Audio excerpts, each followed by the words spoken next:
Dear learner, I welcome you all to the MOOC on Principles of Electrical Sciences. I am Dr. Sanjay Agarwal, Associate Professor in Electrical Engineering, School of Engineering and Technology, IGNOU, New Delhi. In previous session, we have discussed power factor, causes of the low power factor, impact of low power factor, and how power factor can be improved.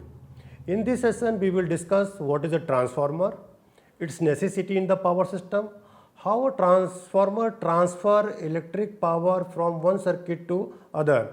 That is, what is the basic principle of transformer. We will also discuss construction of transformer. So first of all, I am going to discuss what is a transformer. Transformer is a static device which transfers electrical energy from one electrical circuit to another one with the desired change in voltage or current by a magnetic flux without change in frequency. When the voltage is raised on the output side, that means if output voltage is greater than the primary side, that is V2 is greater than V1, then transformer is known as step-up transformer. Whereas transformer in which the voltage is lowered on the outside side, that is V1 is greater than V2, or you can say V2 is less than V1, is called step-down transformer. Now first of all, we have to discuss what are the applications of the transformer. The main application of the transformer are, it can be used to change the level of the voltage and current in electric power system. It can also be used as a impedance matching device for the maximum power transfer in low power electronic and control circuit. It can be used as a coupling device in electronic circuit. It is also used to isolate one circuit from another since primary and secondary are not electrically connected. It can also be used to measure voltage and current. These are known as instrument transformer like CT and PT, that is current transformer and potential transformer. Now we are going to discuss what is the need of transformer in the power system. Transformer is considered to be a backbone of a power system. One of the main reasons of adopting alternating current system instead of the direct current system for generation, transmission and distribution of electric power is that the alternating voltage can be increased or decreased easily by means of a transformer. In fact, for economical reason, electrical power is required to be transmitted at high voltage, whereas it has to be utilized at low voltage from safety point of view. This increase in voltage for transmission and decrease in voltage for utilization can only be achieved by using a transformer. Hence, this transformer is described as a backbone of the power system.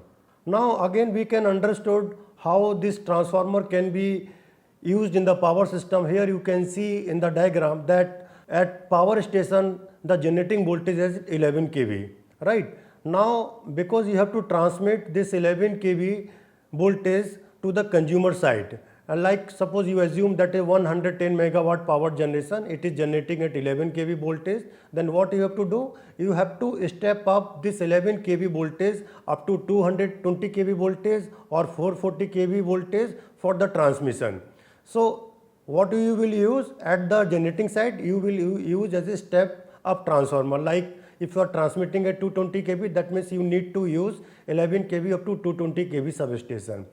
And after the transmitting, when the power is transmitted to the consumer side, that means you have to use for the commercial purpose, for the domestic purpose. That means this high voltage is to be stepped down. So this voltage can be stepped down by the step down transformer. That means you have to convert 220 kV up to 11 kV, then 11 kV can be converted onto 440 voltage, right? Again you can understand, as you know, in case of three-phase power, this three-phase power can be written as under root 3 VL IL cos phi, where this VL is what? VL is a line voltage and IL is what? This is a line current, and cos phi is a power factor.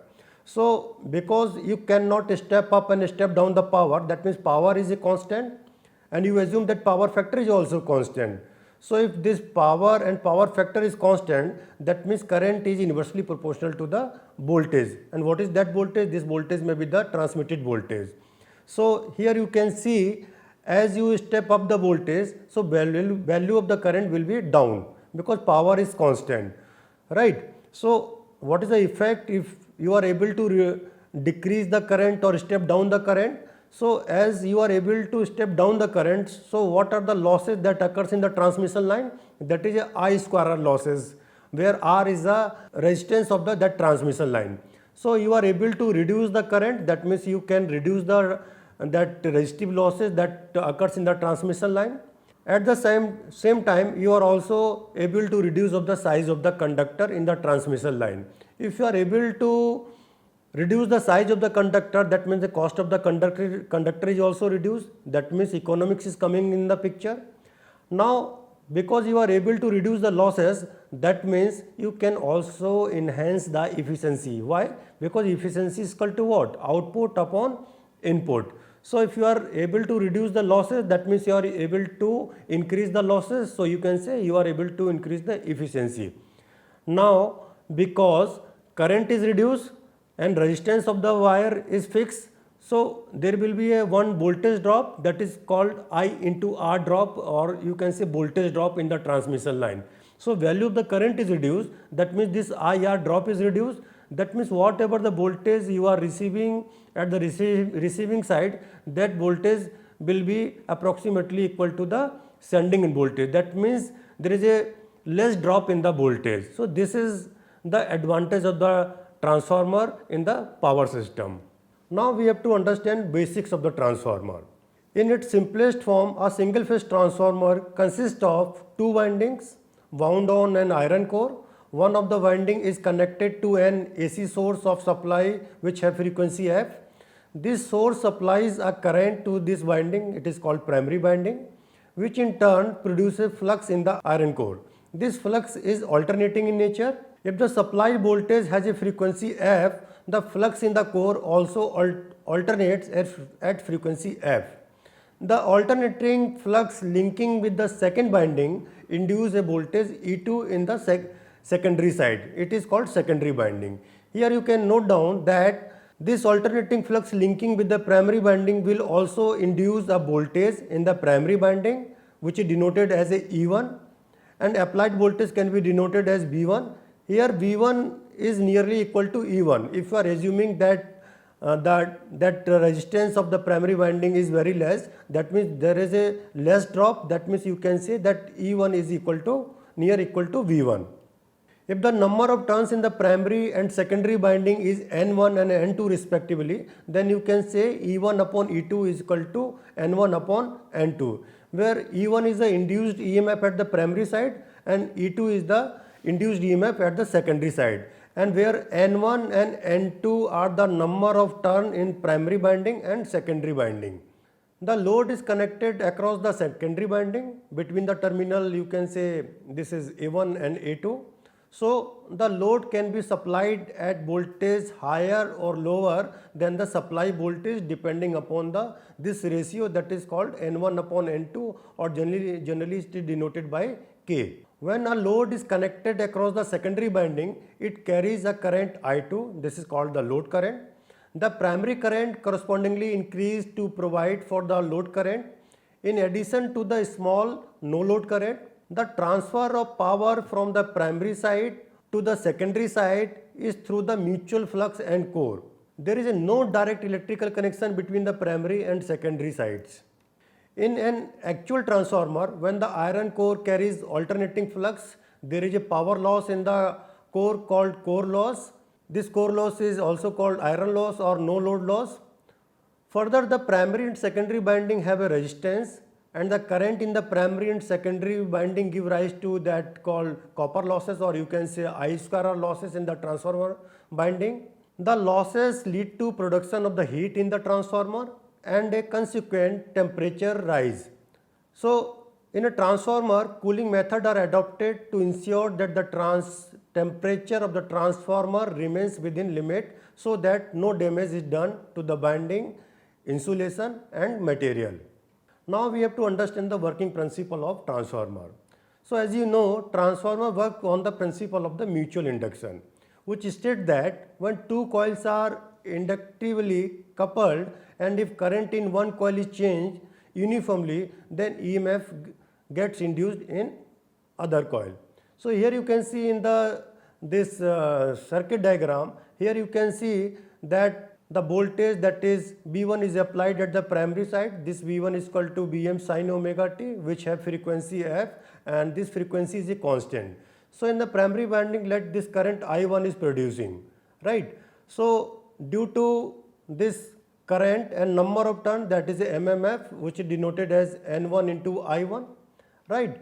Now due to rate of change of this flux as per the Faraday law, there will be one induced EMF, that is called E1, and this E1 is equal to minus N1 d phi over dt, where this phi is equal to what? Phi m sin omega t. So this is called self-induced EMF, and due to this EMF, this phi is equal to phi m sin omega t is flowing through the core, and it links to the secondary winding of the transformer at the which have number of turns N2, and due to this number of turns N2 and current flowing I2 due to this phi, there will be another induced EMF E2, which can be represented as E2 equal to minus N2 d phi over dt, which is called mutually induced EMF.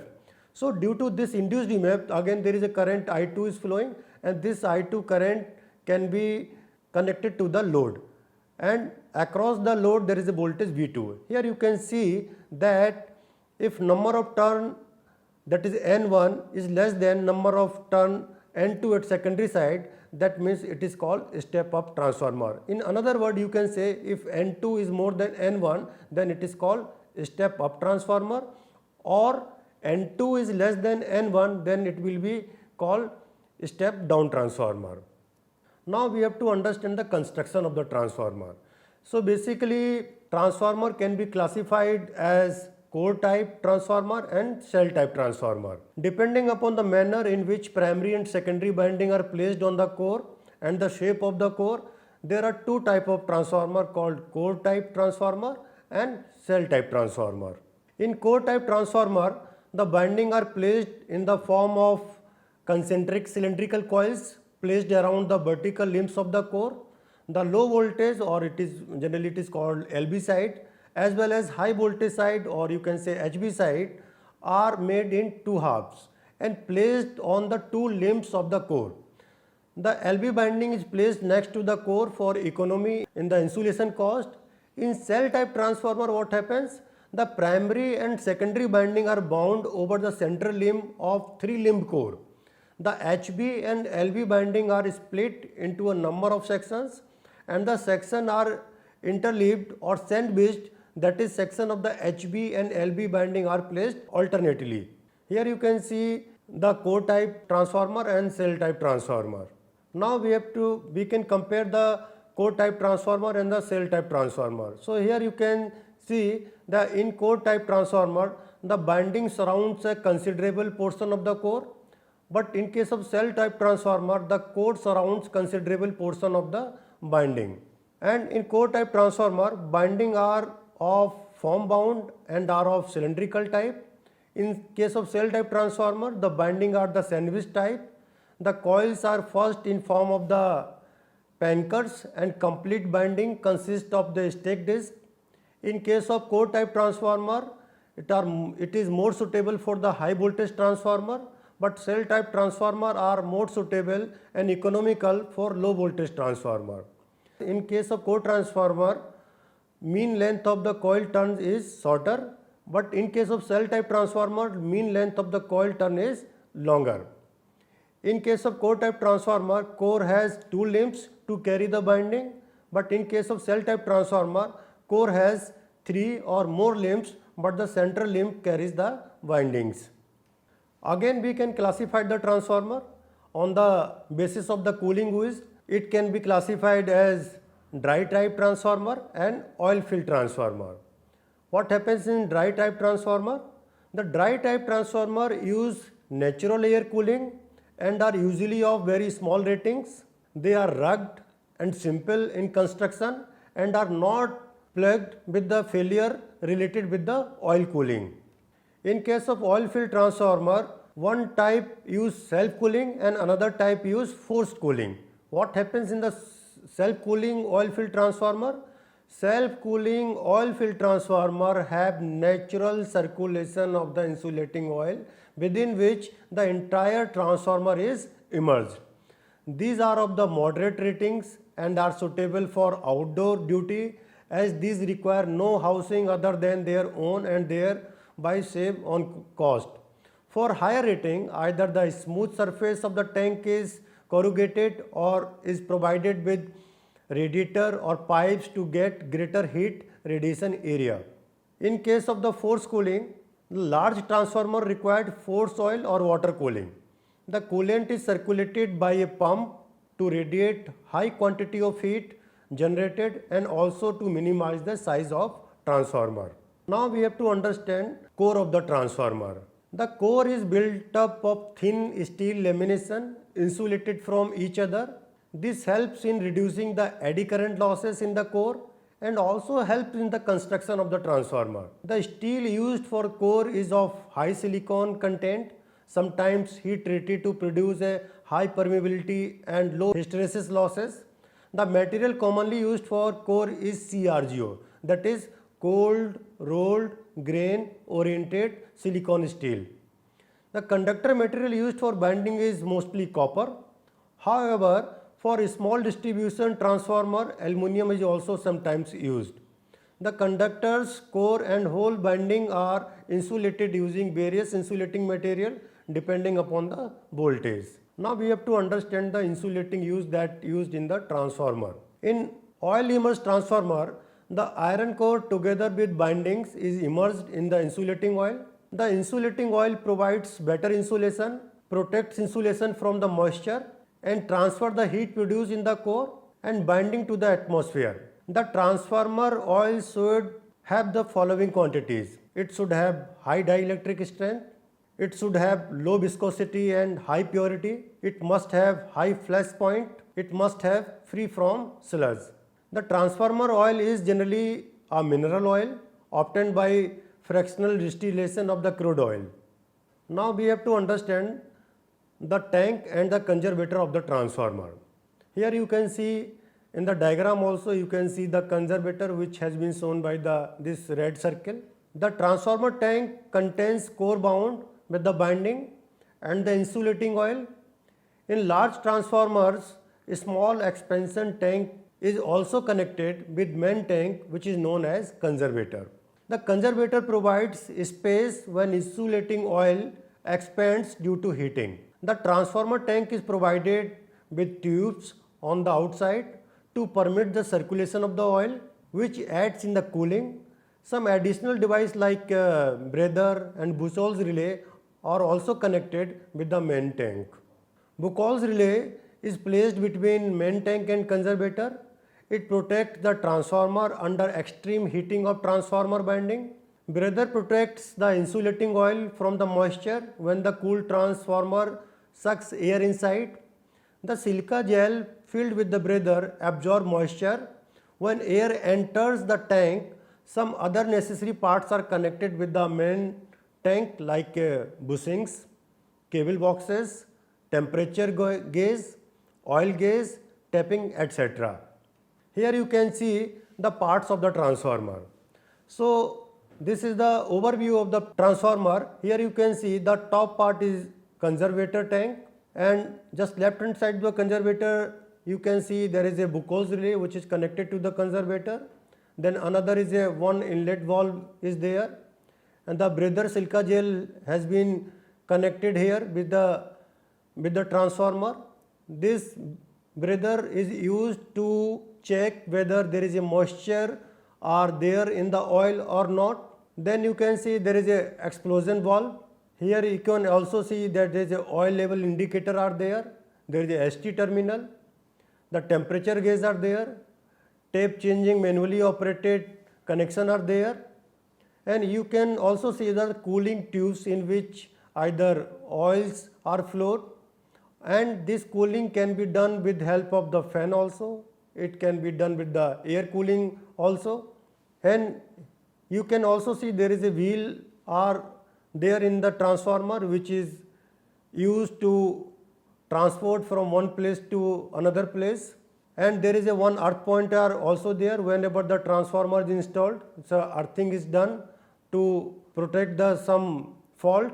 So main component or main parts of the transformer are the tank, core, oil drain valve, ST binding, LT binding, breather, oil inlet valve, Buchholz relay, breather pipe, conservator tank, oil level gauge glass, equalizer pipe, thermometer, cooling tubes.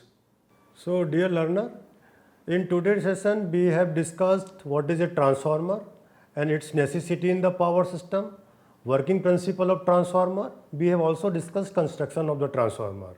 So as I already explained you that transformer is a device, or you can say it is a static device which is used either to step up or step down the voltage, and it is very useful in the power system. How? Because in case of the power system, what you need to do, you are supposed to step up the voltage. And why this voltage is step up? To reduce the losses. And how these losses are reduced? Because if you can step up the voltage with the help of the transformer. That means you can step down the current. So if you are able to step down the current, that means you are able to reduce the I square R losses. At the same time, you are able to reduce the voltage drop that occurs in the transmission line. So this is how you can use in the transformer in the power system. And we have also understood the working principle of transformer. Basically, this transformer work on the principle of mutual inductance, or you can say it work on the Faraday law of induction. As per Faraday law, when there is a rate of change of flux is there, that it will induce EMF. It will be discussed in the next session in detail. And we have also discussed the construction of the transformer.